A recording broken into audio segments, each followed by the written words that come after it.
Bueno, entonces la mayoría de los abscesos pulmonares son consecuencia de un proceso infeccioso como tipo neumonía previo, ¿no? Pero como les comento, muchos de estos casos, o algunos pues, de estos casos se publican precisamente como casos raros porque no todos están relacionados con procesos neumónicos previos, ni todos son el clásico que se separan entre primario y secundario. Entonces, esos casos que no suelen estar dentro de lo común son los que suelen publicarse. Y bueno, como ustedes también leyeron allí, pues muchos de estos casos han disminuido pues a raíz tanto de la aparición de los antibióticos allá desde el siglo pasado, como por los procedimientos también existentes para su, para su prevención y para su tratamiento. Eh, bueno, y también por otras cosas que se veía que terminaban en exceso que han dejado de hacerse, como algunos procedimientos, por ejemplo, odontológicos, etc. Porque muchos de estos pacientes son, como sobre todo los abscesos primarios, son asociados a precisamente malas condiciones de higiene, de alguna forma se evidencian a nivel de la cavidad oral. Entonces, en sí, un absceso pulmonar va a consistir básicamente de necrosis y cavitación, como dijimos, luego de una infección microbiana, pero en algunos casos esa infección microbiana, que puede ser casi siempre por una neumonía, no siempre está diagnosticada previamente. Bueno, pueden ser únicos o múltiples, aunque suelen ser más frecuentes los únicos. Y bueno, casi siempre es una cavidad dominante cuando son varios, mayor de 2 centímetros de diámetro. Bueno, y la baja prevalencia, que ya las comenté, las causas que ustedes también ya leyeron. La clasificación clásica, entonces, en cuanto al origen, es decir, si es primario o secundario, en el caso de los primarios no hay una enfermedad sistémica o un factor predisponente o como patología, básicamente, previo a la enfermedad, este, que favorezca su producción, sino que normalmente son por aspiración. Entonces los factores de riesgo son todas esas situaciones en las que un ser humano puede estar bajo un estado de sedación o de supresión de ciertas actividades que favorecen la aspiración o defectos a nivel del tracto digestivo como reflujo, etcétera, que favorezcan pues la aspiración. Unido generalmente a lesiones a nivel de la cavidad oral, muchas de las veces, como les digo, por déficit en el aseo personal. Entonces, bueno, todo lo que está implicado con esos digamos, dos factores predominantes, o sea, situaciones que favorezcan la aspiración y bajas condiciones higiénicas van a estar generalmente asociados a abscesos pulmonares primarios. Y los secundarios son aquellos en los que más bien es el sistema inmunológico el que no está funcionando muy bien, bien sea por una obstrucción o por un proceso sistémico. Bueno, obviamente que en el caso de la obstrucción no es tanto el sistema inmunológico per se que esté comprometido, sino que se dificulta su actuación pues, por la obstrucción que impide la eliminación de las secreciones. Y el otro aspecto, el otro parámetro pues, que permite clasificarlo es la duración, menos de 6 semanas agudo y más de 6 semanas crónico. Y bueno, la típica lesión a nivel de una radiografía de tórax es pues, el aspecto cavitado con nivel IVA aéreo en su interior. Bueno, muy frecuente en edad adulta, sin embargo hay artículos que los describen también en niños, por supuesto, pero menos frecuentes. Y bueno, tienen mayor riesgo de aspiración, como dijimos, todos esos factores que puedan favorecer esos elementos de poca movilidad corporal que además favorezcan la broncoaspiración, como estado mental alterado, como el alcoholismo, sobredosis de fármacos, convulsiones, episodios cerebrovasculares previos, enfermedad neuromuscular, trastornos de la motilidad esofágica, lesiones ya esofágicas, o sea, no serían tumores pulmonares o bronquiales sino esofágicos, y reflujo gastroesofágico con distensión gástrica. Bueno, la patogenia bueno, como ya dijimos, pues hay aspiración de bacterias, la mayoría de las veces anaerobias, y muchas de las veces asociadas, como dijimos, a fisuras gingivales. Entonces, estas lesiones de los abscesos pulmonares primarios, muchas de las veces son, vamos a decir, fácilmente diagnosticables por esta, o clasificables, mejor dicho, de que son primarios, por este tipo de lesiones en la boca, lo solo que hay que sospecharlas, ¿no? Entonces, si una persona que ya tiene alguna de estas condiciones previas consulta por un cuadro respiratorio, eh, que clásicamente también igual va a tener tos, fiebre y puede tener dolor torácico, y hay la evidencia de lesiones gingivales, especialmente fisuras, entonces ya podemos orientarnos hacia un origen primario del absceso, ¿no? Además portan una carga abrumadora de material aspirado o son incapaces de eliminarlo, por, por ejemplo, en personas que tienen debilidad, bien sea neurológica o muscular. Eh, y bueno, se desarrolla primero neumonitis, luego necrosis y luego cavitación.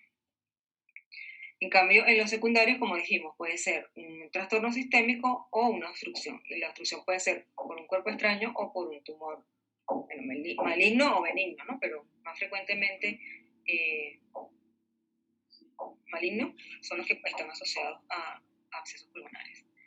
Y en el caso del trastorno sistémico, normalmente cuando hay un compromiso del sistema inmunológico, entonces todas esas enfermedades autoinmunes, generalmente que por la misma patología está comprometido el sistema inmunológico o están sometidos a tratamientos eh, este, que comprometen también, o sea, que disminuyen o comprometen el estado inmunológico, por ejemplo, el uso de esteroides de manera crónica o inmunomoduladores, entonces también va a favorecer ese proceso.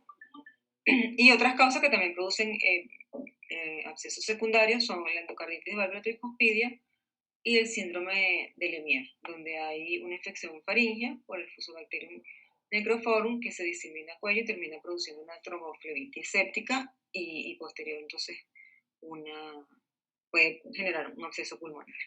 Pero bueno, son mucho más raros. Bueno, en cuanto a la patología y la microbiología, los abscesos pulmonares primarios más frecuentemente se ubican en los segmentos inferiores por la predisposición de los materiales a depositarse en esta zona del pulmón. Entonces, a diferencia, por ejemplo, de la tuberculosis, que es otra patología que también puede cursar con imágenes cavitarias típicas, bueno, suele suceder que esa imagen de la tuberculosis suele estar más bien en el lado, igual en el lado derecho, pero en los lóbulos superiores, o en el lóbulo superior. Y en cambio los abscesos pulmonares primarios tienden a ubicarse en el lóbulo inferior. Ya dijimos que la mayoría pues, son producidos por gérmenes anaerobios, pero también muchas veces están acompañados de más microbios, entonces suelen ser polimicrobianos. Y entre ellos estreptococos microaerófilos también.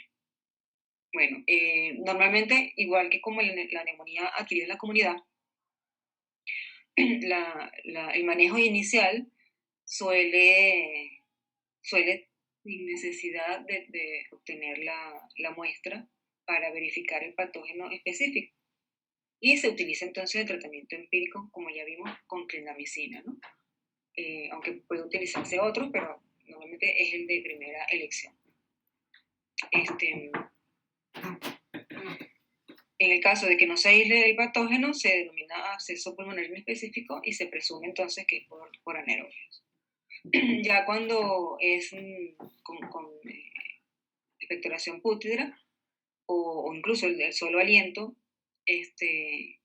o la presencia de empiema, con más razón se asume que los gérmenes son que están produciendo esa lesión, que es del grupo de los anaerobios. Entonces son, como ustedes ven, varios factores, ¿no? La predisposición por alguna patología previa que favorezca la broncoaspiración, o sea, bien sea porque la persona esté mucho tiempo en reposo o por debilidad tanto neurológica como muscular, o ambas, o el alcoholismo suele ser muy característico. Em, como, bueno, por algunos indicadores como el aliento o el esputo fétido o pútrido, este, sugieren entonces la patología por anaerobio. Y por ello, normalmente entonces, al sospechar esa etiología primaria o la clasificación dentro de los abscesos primarios, se usa la clindamicina como primera línea de tratamiento. En cambio, los secundarios, igual como en las neumonías, por ejemplo, que ya están más asociadas a patógenos de diferentes índoles y que además pueden estar relacionados con multidrogoresistencia, entonces lo ideal es primero tomar la muestra antes de iniciar la antibiótico-terapia. Y además, por supuesto, dentro de lo posible, tratar la causa que está subyacente a ese absceso, ¿no? Em, Aquí suelen ser un poco más frecuentes la pseudomonas aeruginosa y otros bacilos gram negativos. Sin embargo, como dijimos, puede haber una amplia gama de patógenos involucrados. Entonces, bueno, por eso la insistencia en que se obtenga el material de cultivo. Entonces, muchas veces, eh, o sea, y dependiendo, por supuesto, de la magnitud, de la condición previa del paciente y de otros aspectos adicionales, no es tan fácil obtener una muestra del esputo. Es decir, el paciente, como dijimos en neumonía, a veces su expectoración es abundante y solo va a producir suficiente cantidad de muestra para poder aislar el patógeno, ¿no? Pero en el absceso está encapsulado y entonces no siempre es tan sencillo. Entonces, muchas veces se necesitan procedimientos invasivos, bien sea por vía de broncoscopio o dependiendo si el absceso está ubicado cerca de la pared torácica, pues se puede hacer por drenaje a través de la pared, ¿no? Transtorácico, para obtener la muestra, ¿no? Y también eso pues también conlleva ciertos riesgos inherentes al procedimiento, ¿no? Dentro de la clínica, bueno, lo típico de un proceso infeccioso respiratorio, o sea, muy parecido a una neumonía, solo que probablemente esa persona ya ha referido o recientemente ha salido de un proceso infeccioso pulmonar, muy probablemente lo dieron de alta y luego regresa con este tipo de lesiones, ¿no? O puede suceder también que debido a que no tenga sintomatología muy evidente, pues haya empezado con una neumonía que, facilitado por este proceso de broncoaspiración, terminó siendo un absceso pulmonar. Entonces va a haber fiebre, tos, producción de esputo y dolor torácico, si ustedes ven lo mismo que una neumonía. Solo que, por ejemplo, en los primarios que cursan principalmente hepatogenia por anaerobios, también puede haber fatiga, anemia, y va a ser una evolución más lenta, ¿no? Bueno, en los abscesos pulmonares pútridos refieren flema de color anormal y esputo fétido, como ya lo dijimos. Y los que no son anaerobios, o sea, los abscesos, por ejemplo, por Staphylococcus aureus, acuérdense que el Staphylococcus aureus suele tener en cualquier proceso infeccioso que produzca una evolución mucho más tórpida, o sea, no es la evolución típica, sino que suele ser mucho más agresivo, mucho más rápido la evidencia de las lesiones y la intensidad de los síntomas, por ejemplo, la fiebre alta. Y al examen físico, bueno, esto de las deficiencias dentales siempre hay que notarlo, la enfermedad gingival propiamente, pueden estar ambas o una de las dos, pueden haber ruidos respiratorios o no, y resonantes a la auscultación pulmonar. Bueno, el diagnóstico diferencial, sobre todo con tumores, porque muchas veces están ambos, ¿no? O sea, un tumor previo puede accederse y presentarse primero como la clínica que hablamos de fiebre, expectoración, dolor torácico, etcétera, y tos. Entonces es una de las patologías que más se asocia. Los otros, bueno, la embolia séptica, por los antecedentes, esto también puede confundirse, quistes o ampollas pulmonares que contienen líquido, pero normalmente pues estos no se asocian a fiebre, tos, y muchas veces son un hallazgo incidental. Algunos tipos de vasculitis, como la granulomatosis con poliangitis, y el infarto pulmonar, que algunas veces da una imagen también de aspecto cavital.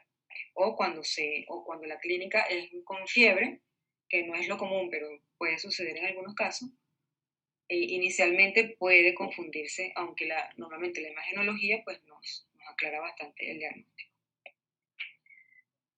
Bueno, entonces para el diagnóstico igual nos ayudamos con la clínica, pero sobre todo con la radiografía, ¿no? Porque como dijimos, la clínica es muy parecida a la neumonía, exceptuando probablemente por esa evidencia de lesiones a nivel de la cavidad oral o alguna patología previa como la que describimos, que suele sugerir que puede haber habido una broncoaspiración. Pero igual, puede haber también una neumonía solamente o ya puede evidenciarse pues, la cavidad con el nivel hidroaéreo.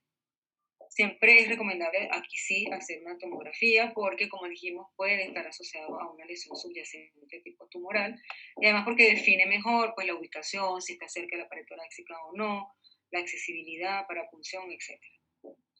Bueno, esto es lo que acabamos de decir. Además, me informa si ya hay un empiema, o sea, si el acceso drenado hacia la cavidad pleural. Y en el caso de que haya empiema, normalmente pues amerita drenaje urgente. Y bueno, cuando el acceso entonces es secundario o lo tratamos como un primario, pero ese tratamiento empírico falla, entonces ahí sí es recomendable la toma de la muestra. Entonces puede ser a través directamente del esputo, si es que la persona lo puede, o sea, se puede obtener por la tos, hemocultivos. También se pueden hacer estudios serológicos, como dijimos, inmunoglobulina, M y G, para algunos patógenos. O si no se logra, pues procedimientos más invasivos, como dijimos, con broncoscopio, entonces puede ser con lavado broncoalveolar o con cepillo protegido, o como dijimos, si el acceso está accesible a través cerca de la pared torácica, pues puede ser guiado por tomografía con aguja percutánea. Todos estos procedimientos son muy importantes en los accesos secundarios, porque puede variar mucho los gérmenes que están allí presentes y normalmente pues a veces se ha indicado, no normalmente, sino algunas veces se ha indicado ya tratamiento empírico, entonces lo ideal es redirigirlo con más asertividad teniendo ya un resultado de la muestra. Bueno, el tratamiento entonces para los primarios es clindamicina por vía endovenosa, inicialmente 600 miligramos cada 8 horas y luego 300 miligramos cada 6, ya por vía oral cuando el paciente comienza a mejorar. O también la combinación de un beta-lactámico con beta-lactamasa seguido por amoxicilina con ácido clavulánico por vía oral. Normalmente el tratamiento es mucho más prolongado que en una neumonía, porque aquí sí se recomienda que haya una mejoría imagenológica, al menos hasta que se forme una pequeña cicatriz, o mejor, si ya desaparece la lesión. Porque precisamente pues, por estar encapsulado, necesita más tiempo de tratamiento para que la lesión pueda desaparecer.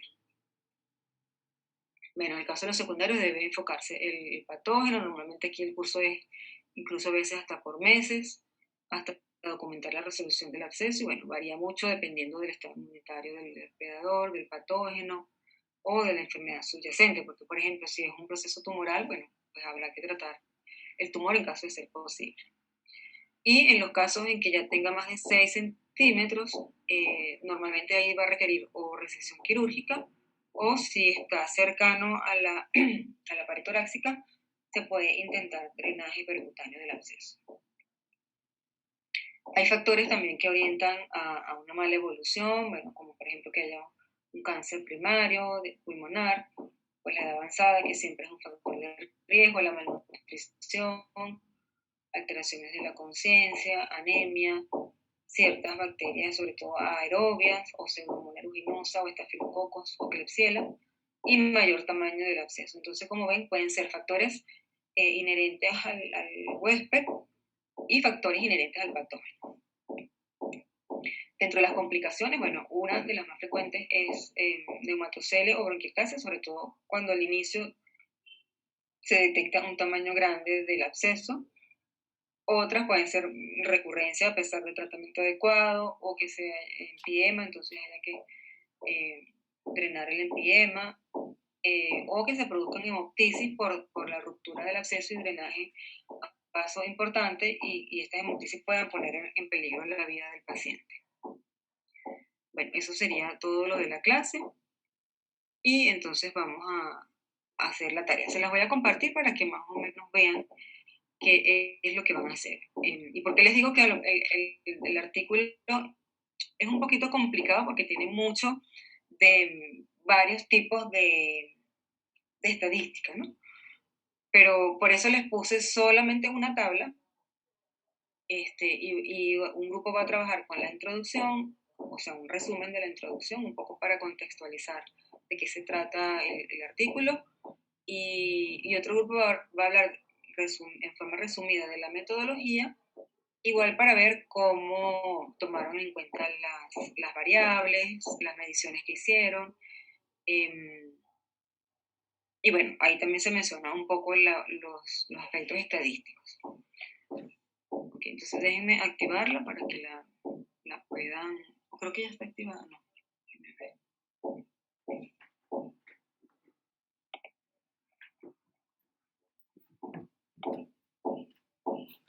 Ok, ya se las activé.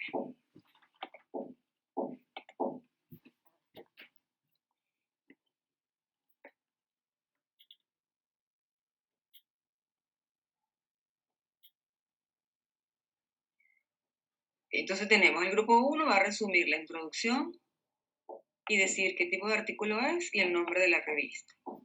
El grupo 2 va a resumir la metodología y el grupo 3 va a analizar la tabla 1 en relación a los tipos de variables, parámetros empleados. Cuando me refiero a parámetros empleados, quiere decir que se utilizaron media, mediana, no sé, moda, frecuencias, porcentajes, lo que ustedes vean ahí. Y valores de P, si es que tienen, ¿no? Verifiquen entonces que sí lo pueden descargar y me avisan si no para enviárselos por WhatsApp a algunos de ustedes.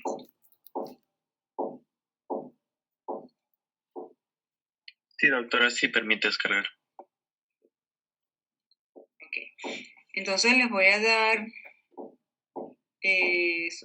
prácticamente 10 para las 3. Se pueden ser 20 minutos más o menos a las 3. Yo creo que puede ser suficiente porque bueno, van a ser bastantes por grupo y creo que les da tiempo con 20 minutos. Si tienen alguna duda, bueno, me ponen ahí un mensajito por el chat pues, de cada grupo. Okay. ¿Tienen alguna duda ahorita? ¿No? Ok. Entonces voy a dividir. Listo, doctora, ya le comparto pantalla. ¿Sí se ve? Sí. Ya, entonces a nosotros nos tocó hacer el resumen de la introducción. Y bueno, primeramente, tipo de artículo es original, justamente ya nos lo mencionaba ahí. Y la revista sería el Journal of Infection and Chemotherapy. Bueno, ahora sí, el resumen. El uso del broncoscopio de fibra óptica flexible permite el diagnóstico y tratamiento de pacientes con enfermedades respiratorias. Las complicaciones asociadas a la broncoscopia ocurren en un 0,2 a un 5,6% de los pacientes. Es muy importante para los pacientes con cáncer pulmonar por las posibles complicaciones, como la neumonía, ya que esto puede retrasar el tratamiento de esta neoplasia. En la mayoría de los pacientes con infecciones respiratorias post-broncoscopía muestran un nuevo infiltrado o consolidación en una radiografía de tórax. Esta es muy similar a los signos de una neumonía típica. Y entre los factores de riesgo para posibles complicaciones tenemos a la edad avanzada, tabaquismo y la ubicación central del tumor. Eso de ahí. Okay, ese es el resumen de la introducción.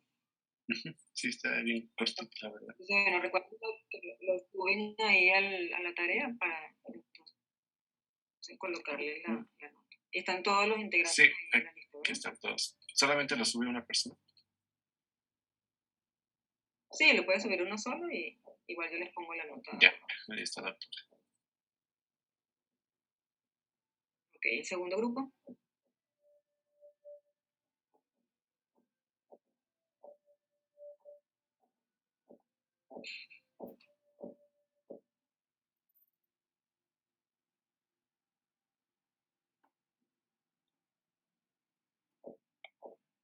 Ya, en este caso, bueno, al principio es la metodología, es decir, la manera en la que se realizó el estudio. Se mencionó que los pacientes a estudiar o la población de estudio fueron pacientes de 18 años, mayores de 18 años que fueron diagnosticados con cáncer de pulmón mediante la broncoscopía. Esa fue la población de estudio. Ahora de estos pacientes se comparó dos grupos específicos, entre ellos los pacientes que desarrollaron una infección post-broncoscopía y aquellos que no se desarrollaron. También otras características que hay que tener en cuenta es que se excluyó a los pacientes que fueron diagnosticados con ultrasonografía y biopsia pulmonar transbronquial y aquí, de aquellos que no fueron diagnosticados con broncoscopía, y también se comparó los pacientes de que en el 2013 fueron diagnosticados cuando no se utilizaba este método. Luego se da una definición como introducción al tema, en donde se habla de la infección respiratoria post-broncoescopía. Es una infección respiratoria que se caracteriza ya sea por ser nueva y por una progresiva infiltración. Por lo general se va a observar en las radiografías de tórax o en las tomografías computarizadas. En nivel de laboratorio, un recuento elevado de glóbulos blancos y también algunos marcadores de inflamación como la proteína C reactiva y además se habla de la necesidad de terapia con antibióticos durante el periodo o sea, una antibioticoterapia de profilaxis cuando se va a realizar la broncoscopía hasta que se inicie el tratamiento del cáncer de pulmón. También se hablaba sobre los tipos de infección post-broncoscopía que se clasifican en abscesos pulmonares en el tumor. Son clasificados o mencionados como un área baja de densidad, con un tumor con un máximo de 30 unidades Hounsfield, cuando se hace una tomografía sin contraste. También la neumonía post-obstructiva, que se define como una infección del parénquima pulmonar distal a la obstrucción bronquial. Y una neumonía típica, que se define como un nuevo infiltrado o consolidación alrededor de la lesión diana durante el examen broncoscópico. Y también están los métodos estadísticos, que esto se contrasta mucho más en los resultados, en donde todo se utiliza un proceso y análisis de datos. Se realizó mediante la herramienta STR y también para la comparación de los grupos se utilizó las pruebas de Student, Ullmann-Weinert y la exacta Fisher. Y las curvas ROC determinan el valor de corte y la UC mide con precisión el modelo en este caso, de la predicción que se tiene del estudio. Y hay que tener en cuenta también el nivel de significación estadística que se fijó en un valor de P de 0.05, es decir, un nivel de significación estadístico de 2 colas. Ok, perfecto. Entonces, vamos con el tercero. Ya le comparto 8.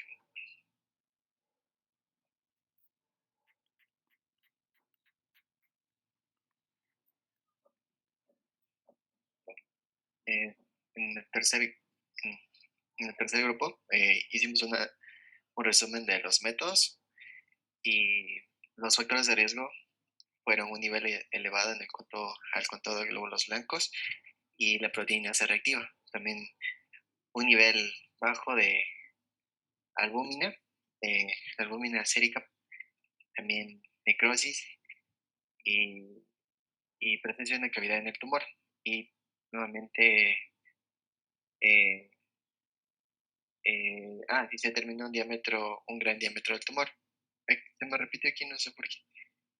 En cuanto a los parámetros que se emplearon, fueron la media, que se utiliza para calcular un valor representativo de los valores que se están promediando.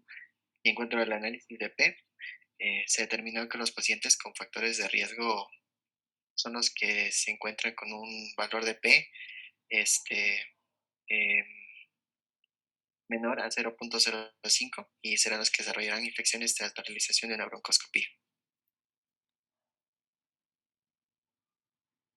Okay. Y ahí no tienen la tabla, ¿no? O sea, la copiamos. No la copiamos, pero se la puedo agregar. Bueno, entonces fíjense, déjala ahí un momentito para mostrarles algo. Bueno, corrijan eso que está repetido ahí, que es lo mismo. Entonces fíjense, el artículo habla sobre factores de riesgo en personas con cáncer de pulmón para luego de una broncoscopía desarrollar infecciones pulmonares, ¿no? Y entonces encontraron que los factores de riesgo que sí estaban asociados a eso son esos que ellos mencionaron ahí, ¿verdad? El bajo nivel de albúmina, el nivel elevado de glóbulos blancos y de proteína C reactiva, la necrosis y cavidad en el tumor o un gran diámetro del tumor. Entonces, pueden haber varios análisis en esa tabla. Ahorita se las voy a poner para que discutamos pues, los parámetros que se presentaron. Vamos a ver si efectivamente lo que se reporta son las medias. Vamos a ver si, bueno, en el análisis de P, ahí corrijan un poquito que, bueno, está bien esto que ponen ahí, pero que especifiquen cuáles de esos valores sí eran significativos, ¿no? de los que estaban ahí.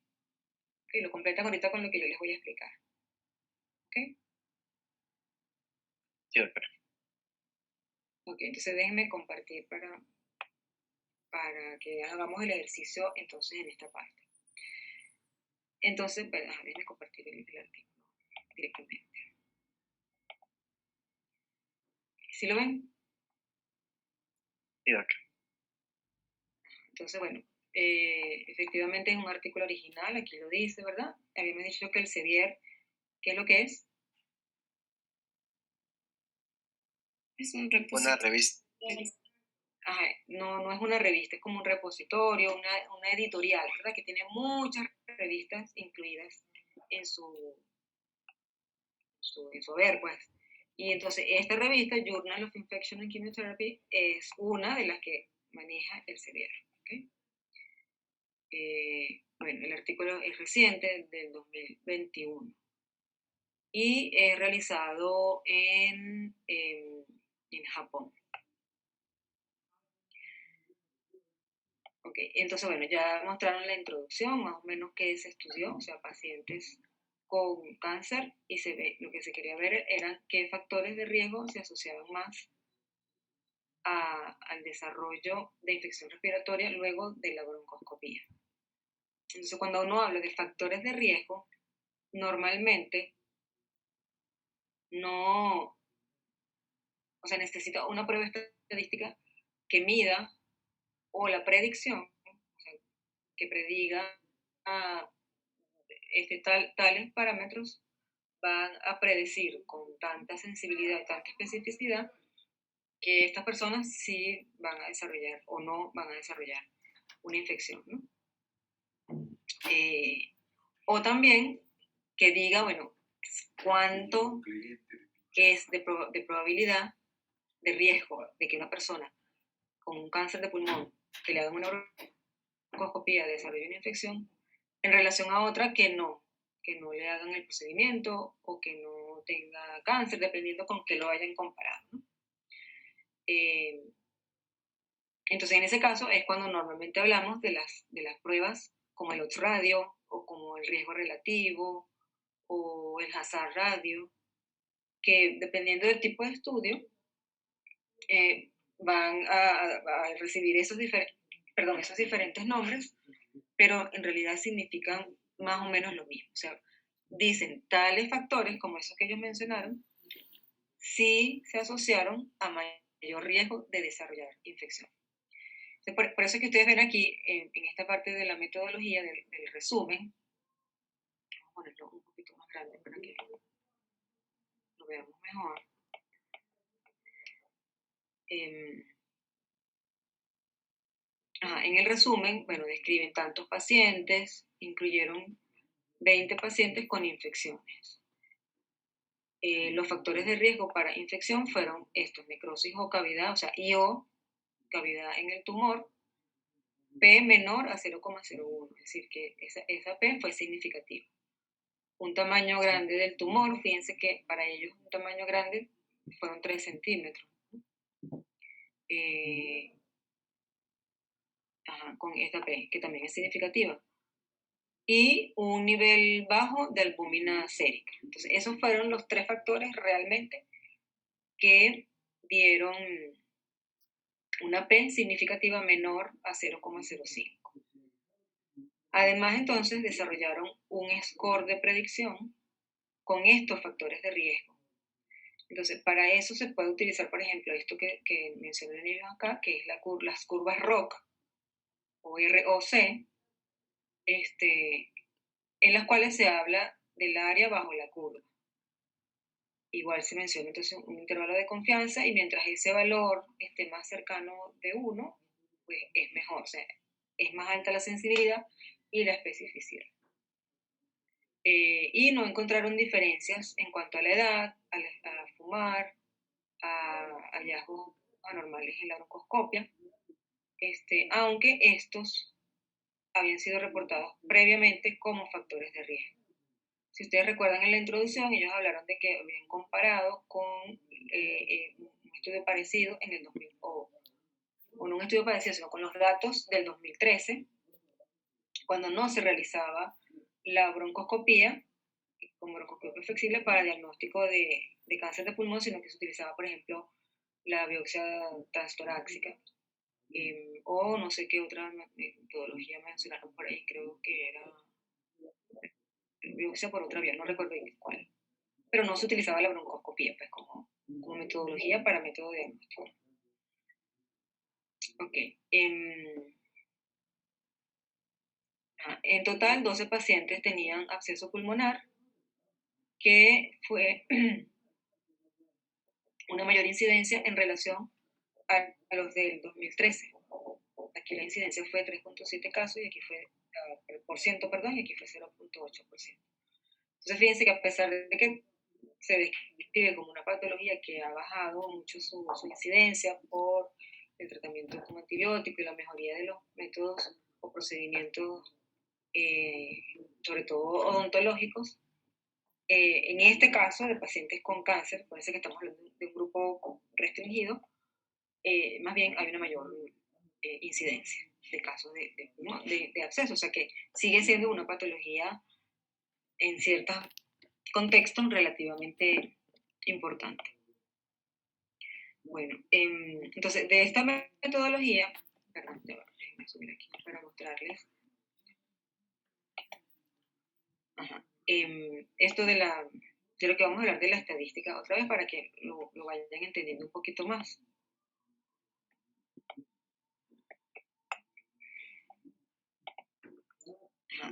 Los métodos estadísticos. Bueno, normalmente aquí lo usan las definiciones, o sea que era para ellos tales cosas, ¿no? Tales definiciones. Bueno, este es el programa estadístico o paquete estadístico donde lo procesaron. Fíjense que otra vez está la T-de-Student, la Udemann-Whitney, el test exacto de Fisher, que equivale al chi cuadrado, fueron usados para comparar grupos. Entonces, hoy nos vamos a enfocar en esto básicamente. Porque la otra parte, que es lo de las curvas ROC, es otro procedimiento muy distinto, pero que permite predecir y mide la sensibilidad y la especificidad de un punto de corte. Entonces se usa mucho para por ejemplo, pruebas, mediciones pues, de valores, pueden ser valores serológicos, pueden ser niveles de parámetros bioquímicos, y entonces se busca qué valor tiene la mejor sensibilidad y especificidad para esa predicción. Y eso se hace con el área bajo la curva. Pero bueno, es un poquito más complejo y entonces hoy vamos a hablar de estos tres, ¿no? Que son T-de-Student, Udemann-Whitney y el test de Fisher o el equivalente que es la prueba de chi cuadrado. Okay, entonces vamos a irnos a la tabla.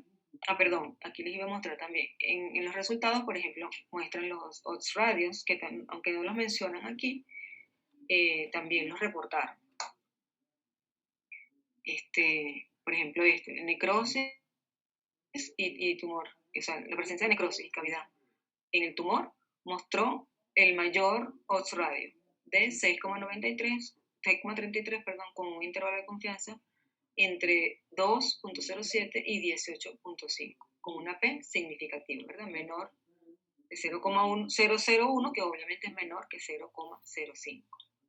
Entonces acuérdense que cuando hablamos de odds ratio, para que sea significativo, el intervalo de confianza no debe abarcar el 1. igual eso lo repasamos otro día. Vamos a la tabla 1 para... Esta es la tabla 1. Entonces, normalmente, en la mayoría de los trabajos, la primera tabla muestra esto, las características en la línea de base, o las características iniciales, o las características generales de los pacientes en estudio. Entonces, ellos que estaban comparando un grupo de pacientes con infección y un grupo de pacientes sin infección. Todos tenían cáncer de pulmón en un periodo de tiempo, pero solo con infección habían 20.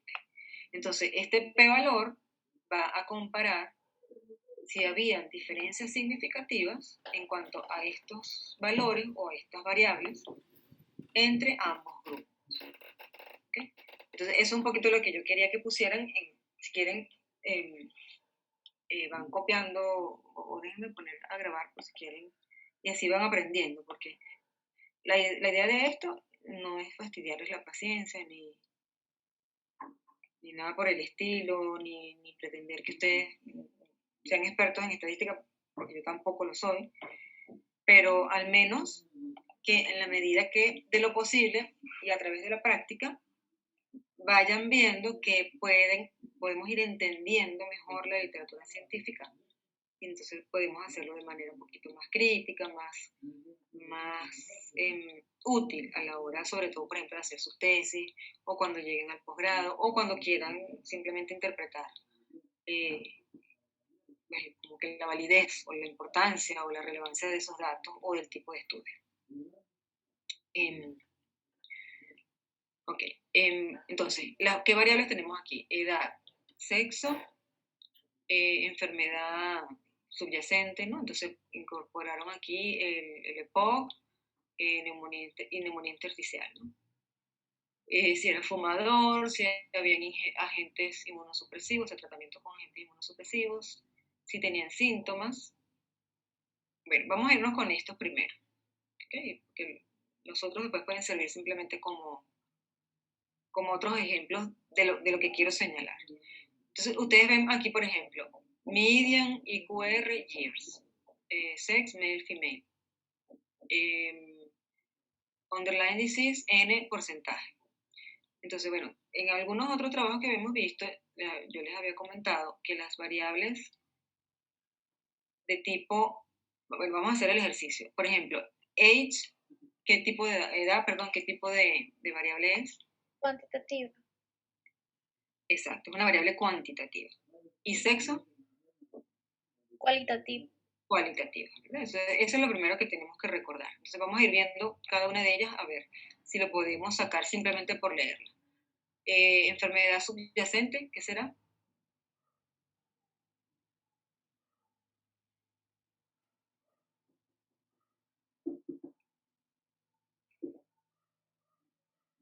Cualitativo igual. Cualitativa. Entonces ahí a veces se nos hace un poquito más difícil. ¿Por qué? Porque, bueno, no estamos seguros, ni siquiera si es una variable, a veces hasta nos confundimos con eso. Entonces, toda característica que nosotros evaluemos en un estudio, prácticamente viene a ser una variable. Entonces, la presencia o ausencia de esa característica es lo que nos define qué tipo de variable es. Entonces, por ejemplo, yo puedo decir, bueno, con la que más yo manejo, nivel de riesgo cardiovascular, ¿no? Entonces utilizo, qué sé yo, la escala Framingham, vamos a suponer, o la Globo-RIS, cualquiera.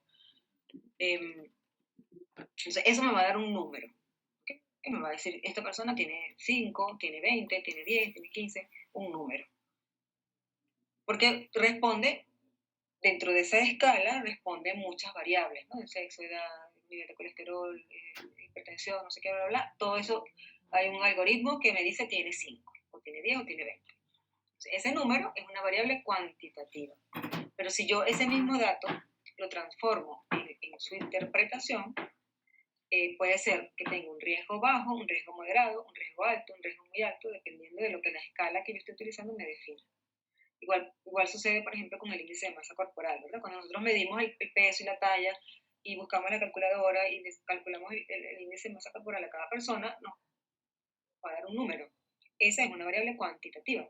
Pero si yo la transformo en su interpretación, si está normal, si está bajo peso, normal, sobrepeso, obesidad 1, 2, 3. Esa es una escala, pero me está diciendo una cualidad de esa variable, por lo tanto es una variable cualitativa. Entonces, cuando vean así enfermedades o características, entonces son variables cualitativas que me definen sí o no la presencia de la enfermedad. Entonces, por ejemplo, Chronic Obstructive Pulmonary Disease es sí o no, ¿verdad? Si la tenía o no la tenía. Neumonía intersticial, sí o no. Otra forma de reconocerlo, y por eso es que se los insisto, es como el parámetro en el cual se está expresando. Ustedes colocaron ahí que los parámetros estaban expresados en medias. Y si hubiesen hecho bien la traducción, verían que qué significa median.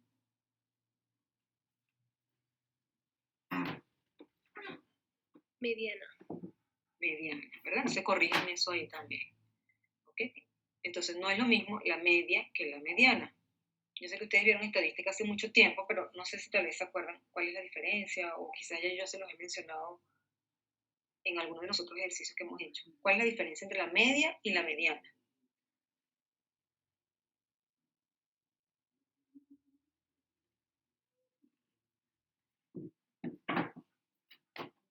¿No? ¿No se acuerdan? Bueno, entonces la media, por ejemplo, cuando yo calculo el promedio de notas, ¿cómo se hace eso? Se suma todos y se divide para el número de personas que dieron la prueba. Exacto, ¿verdad? Entonces sumo todos los valores. Igual, aquí eran 327 personas, la suman de los que tienen infección. Entonces, o calculo todas las 20 personas, la edad, o sea, la sumo todas y las divido entre las 20 personas y eso me da 68,5 si fuera el promedio, ¿verdad? La mediana es el punto medio exacto entre todos los parámetros. Entonces vamos a suponer que habían personas de 18, de 20, de 25, habían 4 de 28, de 30, de 60, bueno, te lo voy poniendo así en una línea, ¿verdad? El punto medio exacto de toda esa línea de datos, esa es la mediana. Porque a veces se usa una y a veces otra. No sé si lo recuerdan, creo que ya se los he explicado, pero no sé si me lo han entendido. O sea, un poquito para ver si me van entendiendo. Sí, doctor, está claro. Ajá, pero ¿por qué a veces se usa la mediana y a veces la media? Tal vez alguien lo recuerda.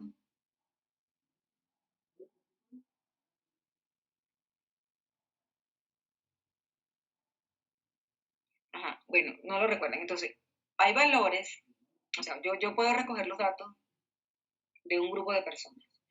Y hay valores que muchas de las veces están muy por encima del común de los valores. Suele suceder, por ejemplo, con colesterol, con triglicéridos, ¿no? Que la mayoría de las personas están alrededor de 150, 180, 100, por ahí, cuando mucho 200, pero más o menos por ahí, ¿verdad? Pero puede haber personas que tengan 500, 1000, 2000, es raro, ¿no? Pero ese valor me desvía muchísimo los datos. ¿Okay? O sea, me los desvía si yo utilizo el promedio, por ejemplo, imagínense las notas de ustedes, ¿verdad? Supongamos que hoy alguien no pudo presentar y yo le pongo 0, ¿verdad? O sea, sacó 0 en el examen. O no estudió y no supo nada y sacó 1. La mayoría de ustedes sacó un promedio probablemente de 8, ¿verdad? Entre 10, 8, 7, 6, no sé, ahí, ¿verdad? Probablemente si yo sumo todo y saco el promedio, me da 8. Pero si una persona sacó 0 o sacó 1, ¿cuánto me va a dar el promedio? ¿Alrededor de cuánto?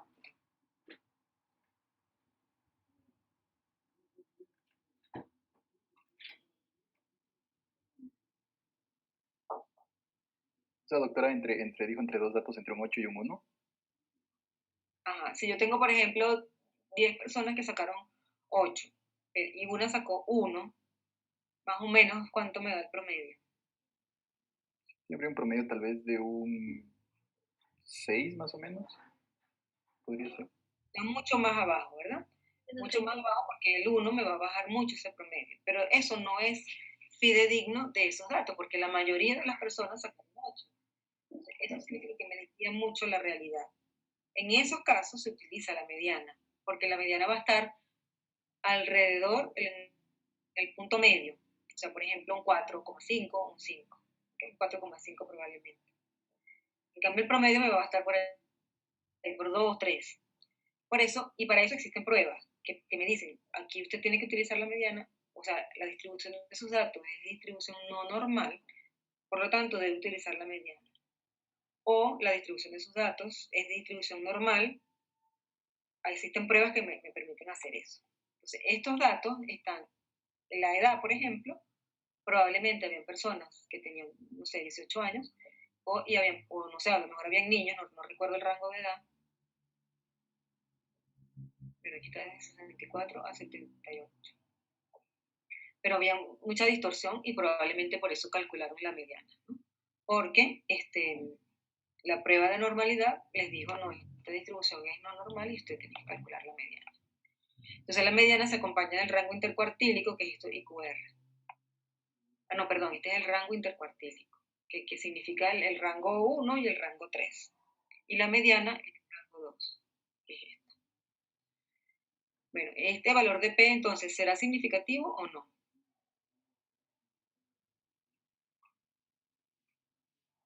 El primero no, porque es mayor a 0,05.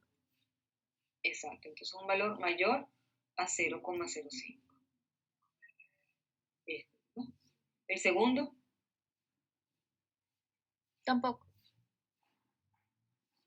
vamos a ponerlo más grande, ¿verdad? Aquí tampoco. Este es 1, mucho menos. Este No.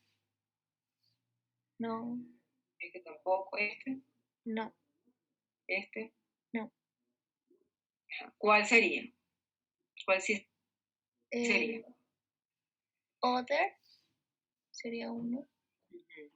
El otro sería PDL1 expression. Otro sería estadio 1. Estadio 3. WBC. CRP. Albúmina. Ok, entonces vamos a dejarlo hasta ahí, ¿verdad? Entonces fíjense, de todos estos valores, todos los que están menor a 0,05 significa que sí había diferencias significativas al comparar el grupo con infección y el grupo con no infección. Sin embargo, este valor no me permite ni predecir, ¿verdad? Tal valor, por ejemplo, tal valor de albúmina, vamos a suponer que tenga, yo qué sé, 1,5 de albúmina, me va a predecir con tanta sensibilidad y con tanta especificidad que esa persona va a desarrollar una infección por broncoscopio. Por lo tanto, ¿para qué me sirve? Ah, bueno, le mido la albúmina antes de hacer el procedimiento, la tiene baja, bueno, vamos a poner el tratamiento antibiótico probablemente previo para evitar entonces la infección, por decirles algo, ¿no? O sea, estos estudios tienen influencia después en la decisión. ¿Okay? En cambio aquí, en esta tabla, yo simplemente puedo decir, hay diferencias entre el grupo con infección y no infección, diferencias estadísticamente significativas, pero no puedo predecir qué nivel de albúmina me va a predecir la infección o no. No puedo decir cuáles son factores de riesgo o no, porque para eso tengo que hacer el odds ratio. ¿Sí? Entonces, esta primera tabla nos muestra las características generales y solamente la comparación entre ambos grupos. ¿Cómo se hace esa comparación? Y por eso les dije, solamente vamos a hablar de T-de-Student y de chi cuadrado. Porque la Mann-Whitney es la misma T-de-Student, solo que es la prueba no paramétrica. Es decir, si yo utilizo la mediana, tengo que utilizar para comparar una variable cuantitativa como la edad, comparar entre los infectados y los no infectados, si la diferencia de edad era significativa entre ambos grupos, por lo tanto yo diría, bueno, las personas con mayor edad probablemente van a tener más infección. Entonces esto me orientaría, ¿no? Hay diferencias entre ellos. Fíjense que los no infectados más bien tenían mayor la mediana. Entonces, más bien diría, bueno, ellos, los más viejos, tenían más protección, pero la diferencia no es significativa entre ambos. ¿Okay? Entonces, la T-de-Student es el equivalente, perdón, la U de Mann-Whitney es el equivalente a la T-de-Student. Es la misma prueba, solo que U de Mann-Whitney la uso cuando uso la mediana Y la T de student la utilizo cuando uso el promedio. Esa es la única diferencia. En cambio, si es una variable cualitativa y yo quiero ver si hubo asociación, o sea, hubo diferencias entre ambos grupos, entonces lo que utilizo es la prueba de chi cuadrado, que igual para distribuciones no normales o dependiendo de la, bueno, dependiendo un poco de la distribución de los datos también, se utiliza la de Fisher, pero es lo mismo que una chi cuadrada. Ok. Entonces todas estas son cualitativas, entonces se expresan, o sea, el parámetro que se utiliza, y eso lo tienen que poner ahí también en la interpretación de la tabla, en frecuencia, que es la n, y porcentaje. Entonces todas las variables cualitativas se expresan en frecuencias y porcentajes. Por ejemplo, la presencia o no de enfermedad subyacente, si era fumador o no. Entonces, si no, si había uso de agentes inmunosupresivos, si no. Si tenía síntomas, ¿qué quiere decir? N, dentro de los infectados, 11 personas tenían síntomas, que representaba el 57.9%. Y dentro de los no infectados, 124 tenían síntomas, que representaba el 40.8%. Y así para todas las demás variables. Fíjense que todas dicen N porcentaje, N porcentaje. En cambio, cuando tenemos mediciones de valores, por ejemplo, glóbulos blancos, fíjense que igual está la mediana. ¿Por qué? Porque es cuantitativo. Entonces la mediana se acompaña del rango intercuartílico. Igual la proteína C reactiva, la LDH y la albúmina, todos se calcularon la mediana. Los demás siguen siendo N porcentaje, entonces son cualitativos. Cuando vean media o media, que es el promedio, fíjense que diámetro, entonces centímetros, ¿verdad? Entonces eso es un valor cuantitativo.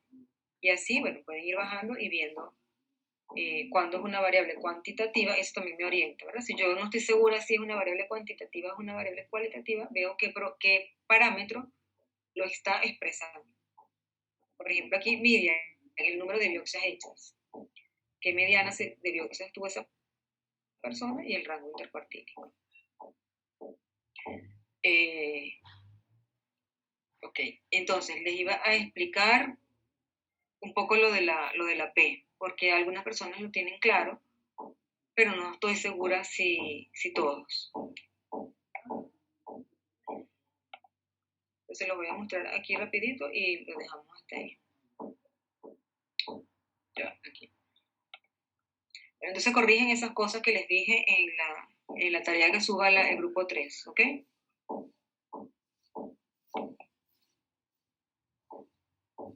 ¿Sí? ¿Sí me oyeron los del grupo 3? Sí, doc. Ok. Entonces vamos a hacer igual una línea.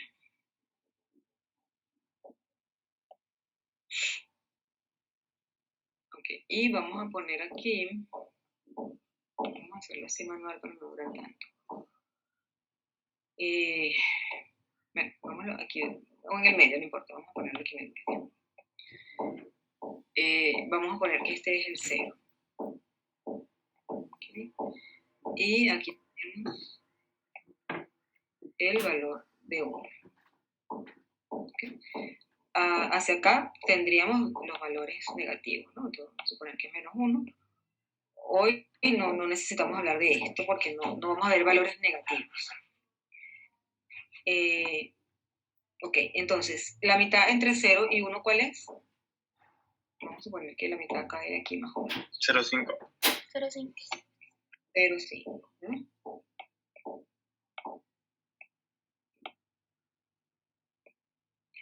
Perfecto. Ahora vamos con la mitad entre 0 y 0,5, ¿cuál es? Más o menos aquí. 0,25. Exacto. 0,25.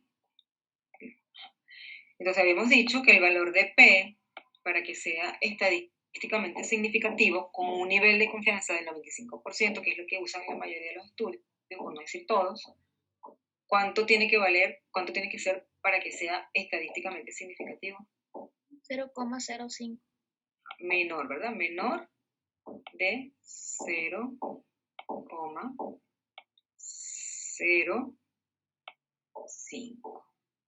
¿Sí?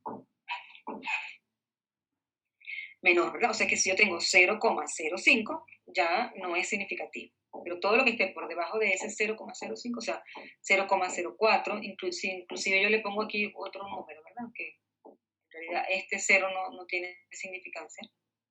Pero si yo tengo 0, con esto es difícil escribir, 0,49, ¿verdad? Y aquí arriba tengo 0,051, ¿verdad?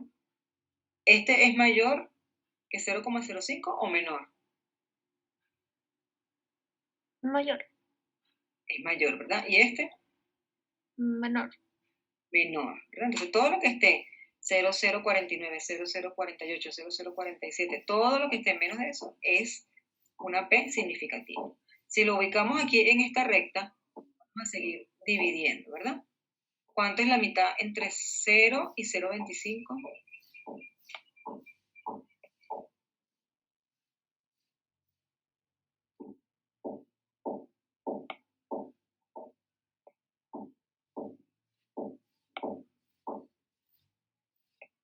¿Cuánto? 0.125.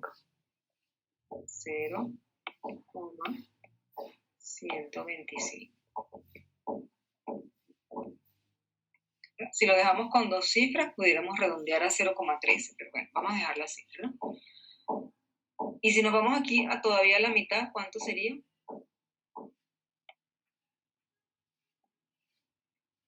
La mitad de 0,2. 0,0625. 0, voy a poner la rayita hasta aquí abajo para que veamos qué es este valor.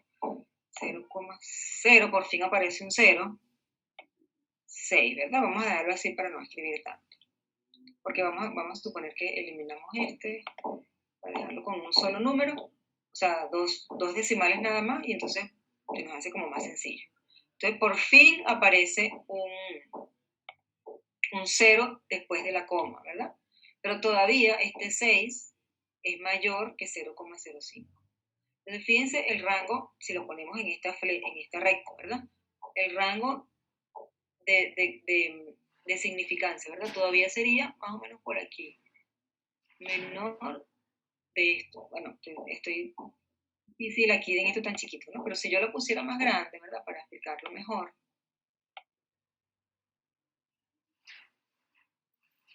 Aquí para que lo veamos en la misma proporción. Y vuelvo a poner aquí el 0, más o menos en el mismo sitio. Pero extiendo o sea, amplío el número de números que pueden haber en este pedacito. Vamos a poner que aquí fuera, y en este extremo fuera el 0,12. ¿Verdad? Es como si lo pusiera el microscopio y lo pongo más grande. ¿Sí? Estamos en este rango de aquí. ¿Okay? 0,12. Entonces, la mitad habíamos dicho que era 0,06.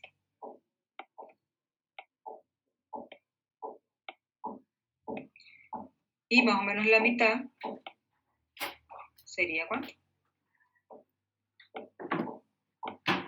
0,03. Entonces, si yo dividiera esto, entonces vamos a suponer que aquí pongo el 0, vamos a ponerlo más chiquito, 0,04, ¿verdad? Y que aquí en este espacio pusiera el 0,05. ¿Ven?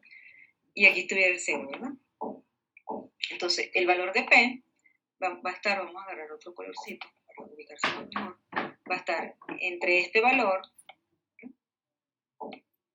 y aquí, ¿verdad? O sea, antes del 0,05, ¿verdad?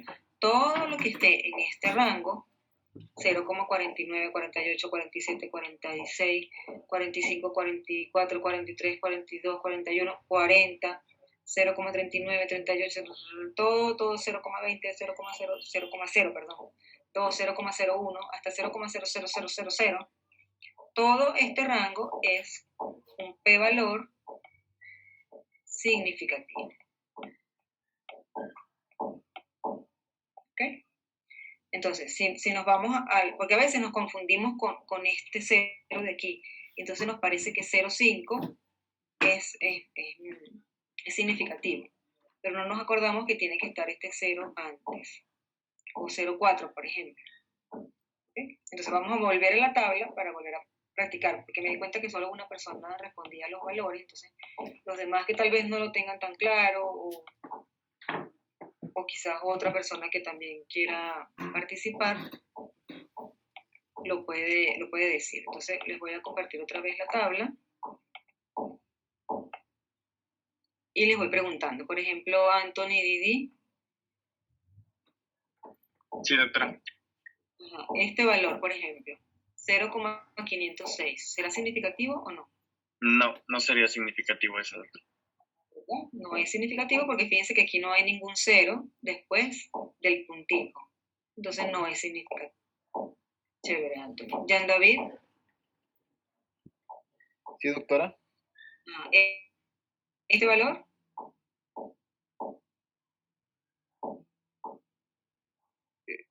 Ese es, a ver, no. No sería significativo. Sí sería, ¿verdad, Jan David? ¿Sí pusiste atención o no entendí? O sea, era el 0,05, ¿no? Claro, entonces fíjate, 0,05. Ah, sí, entonces sí. Tengo otro 0 más, es todavía más pequeñito. Vámonos otra vez a ver si no se me borró la, claro, sí, entonces sí. La pantalla. Es que por eso se los explico, porque a veces no es tan facilito, ¿no? Cuando lo lee por primera vez, si nos ubicáramos aquí, fíjense, aquí estamos en 0,03. Vamos a ubicarnos aquí igual, 0,02, vamos a ponerlo aquí, 0,02, y aquí más o menos sería 0,01. Ese p valor que teníamos ahí que le tocó a Jan David, ¿cuál era? Era igual a 0,07. 0, y habían dos ceros, ¿verdad? 0, 0. Si ya yo tengo otro 0, ya de ley, ya eso es significativo. O sea, si yo después de este primer 0 tengo otro 0, ya eso es significativo, ¿verdad? Porque fíjense, si tenemos otro 0, quiere decir que está entre 0 y 0,01. ¿verdad? Entonces tendríamos que dividir este pequeñito espacio en 10 más, y más o menos por aquí quedaría este valor. ¿verdad? Si dividiéramos este pequeñito espacio en 0,001, 0,002, 0,003, 0, 4, 5, 6, 7 más o menos, al ojo por ciento, aquí más o menos quedaría este 0,007, 0,008, 0,009 y luego 0,01, que esto es como si fuera 0,010. Este de aquí. ¿Ven? Entonces, siempre que vean un 0, otro 0 después del primer 0 después de la coma, ya eso es significativo. ¿Okay? Entonces, volvamos otra vez a hacer el ejercicio y así vamos practicando ese pequeñita, pero muy importante que ustedes lo entiendan. Vamos con Yulisa. Sí, doctora. ¿Este valor? No, ese no sería significativo. ¿Verdad? Porque ni siquiera tenemos un 0 después del punto. Dumnia. ¿Este valor? Sí, es significativo. Este sí, ¿verdad? Porque 0, es como este 0,07 que tenemos ahí arriba, no sé qué se hizo. ¿Ok? Es igual, ¿verdad? Pero en vez de 7 es un 3, 0,00, ya eso es significativo, 3. Entonces, fíjense, en el artículo hablaban que precisamente, si me voy a ver, el diámetro del tumor, ¿verdad? Era uno de los factores que en primera instancia se asocia a que puede haber más infecciones si le hacen la broncoscopia.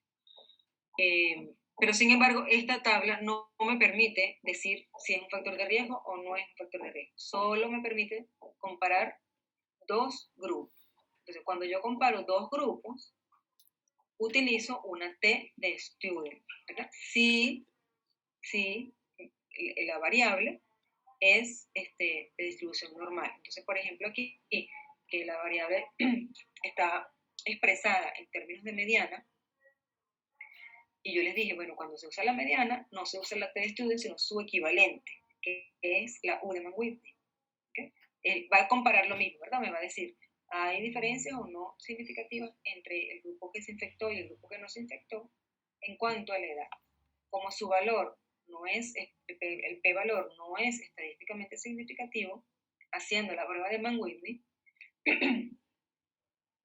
no, la edad no es un parámetro que tenga importancia en la comparación de estos dos grupos. ¿Okay? En cambio, por ejemplo, el tamaño, el diámetro del tumor, también, que igual al final sí dio en la prueba incluso en las curvas ROC y en la prueba de los radios, también dio que sí, tanto se asocia con un radio mayor, que creo que era de 6, no sé cuánto, por lo tanto es un factor de riesgo, y además sí vio dentro de la escala de predicción con la curva ROC, y aquí fíjense que la P fue muy, muy, muy bajita, menos de 0,001.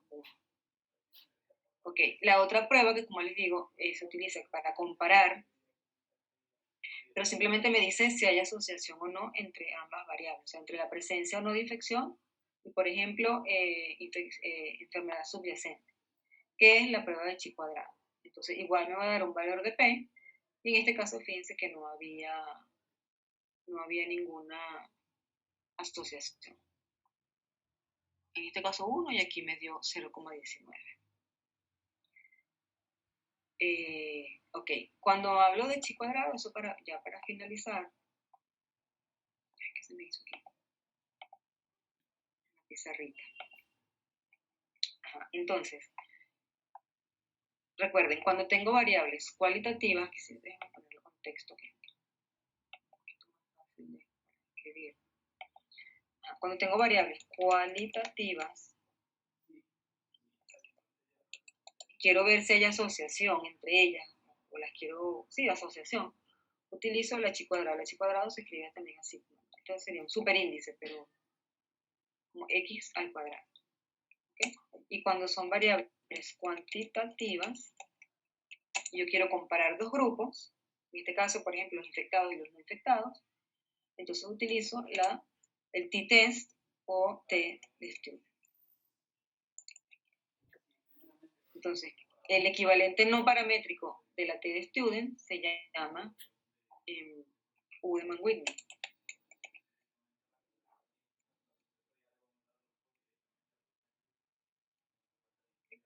Y dependiendo del h cuadrado, o sea, en el mismo resultado que del programa que yo utilice,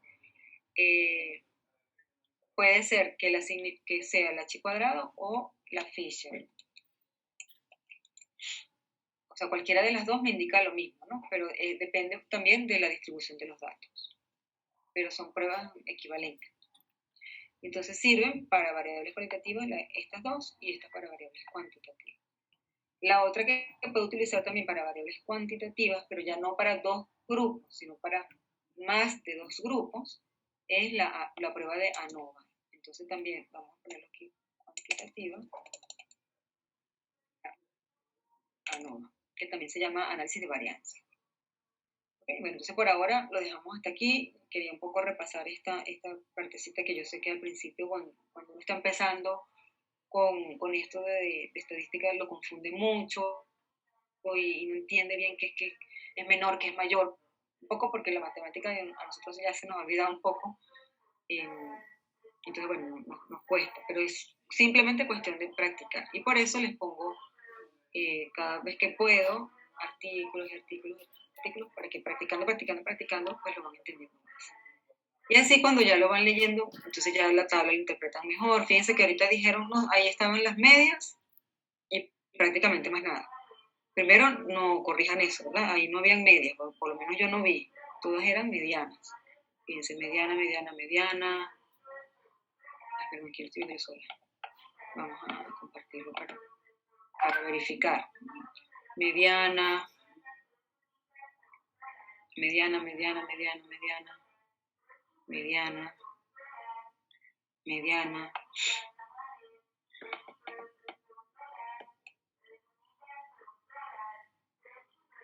Sí, todos son medianos.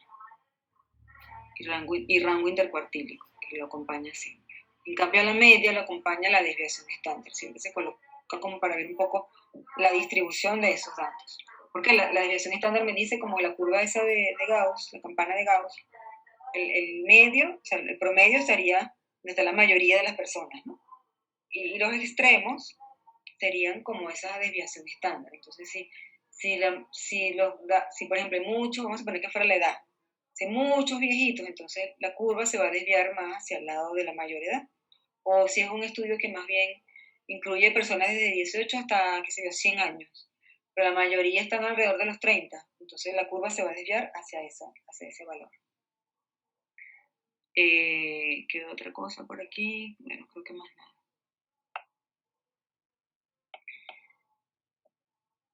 Bueno, eso le quería decir. Y aquí, simplemente para mostrarle, fíjense, esta muestra los odds radio. Entonces aquí sí están los valores, ¿ven? El que más se asoció, o sea, que tiene el odds radio más alto, 6,33, fue precisamente la presencia de necrosis o cavidad en el tumor. Y el intervalo de confianza va desde 2, esto lo vamos a hablar la próxima clase, otra vez para que lo practiquemos, porque hay que hacer otra rectica así como esta para entender el valor de menor de 0,000 en el caso de odds radio. Otra rectica para el caso de la correlación, porque son diferentes interpretaciones, unas son en relación al 1, otras son en relación a 0. En este caso, el intervalo de confianza no incluye al 1, fíjense que es después de 2, para decirles por encima. Y la última prueba que hicieron fue esta de la curva ROC, que entonces habla de la especificidad y la sensibilidad y da un punto de corte. Entonces, en este caso, ellos hicieron una escala con los 3 parámetros que sí se evidenciaron que tenían mayor relación, o sea, que eran factor de riesgo para infección, y sacaron la curva ROC. Bueno, en forma resumida se los explico aquí. Bueno, entonces si no tienen más duda, eso sería hasta hoy. La próxima clase, déjenme detenerla